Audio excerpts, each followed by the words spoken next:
Hello everyone, my name is Sanjay Parashar. For those who are new to the channel, I have around 14 years of experience working with different integration technologies, and I'm also a certified Oracle Integration Cloud professional. So today we will keep things simple and we will talk more about theoretical part, and we'll just talk about what OIC is and why you should learn it.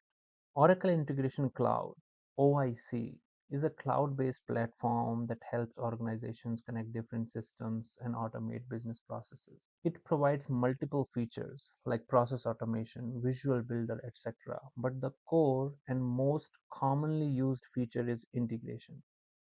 Before we dive into integration, let's just quickly talk about some other features of OIC, starting with process automation.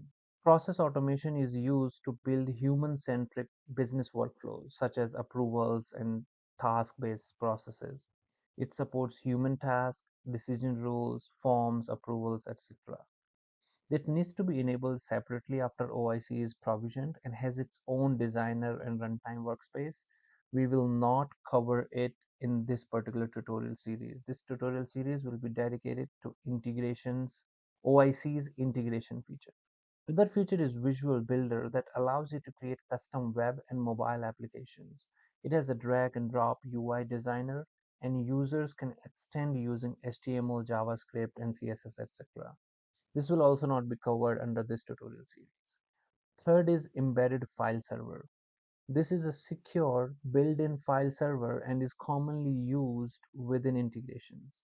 To use it, it must be enabled once by an administrator, and we will do a demo regarding this in one of the videos. It supports FTP adapter and file server action within OIC integrations. Another one is B2B trading partner management. It is used for business to business integrations to communicate with trading partners, and it supports EDI documentations. The other feature and the most important one is integration. This is the main purpose of OIC.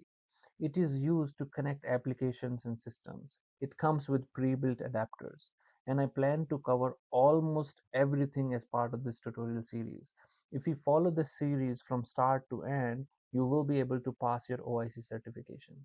I personally recommend learning OIC in 2026 for a few simple reasons. First, there are very good job opportunities, especially in companies using Oracle applications. Second, it's easy to learn because it follows low code, no code approach. It's extremely easy to learn OIC. And the third, integration is no longer optional. Every system today needs to talk to other systems. So this is need of the hour for you to learn at least one integration technology. OIC has gained a lot of popularity recently, and in my opinion, that's mainly because it's easy to implement and it comes with hundreds of pre-built adapters. These adapters make it very easy to connect to different systems, especially Oracle applications like ERP, HCM, and others, but also REST APIs and FTP servers and databases.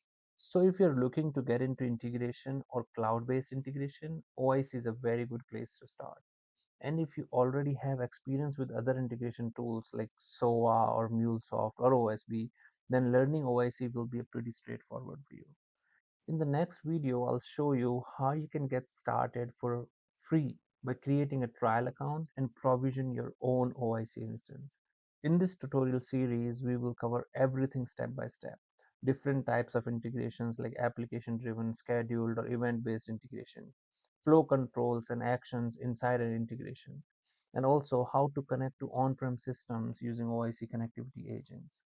So I hope you will stay tuned for the upcoming videos. Thank you for your time today and keep learning.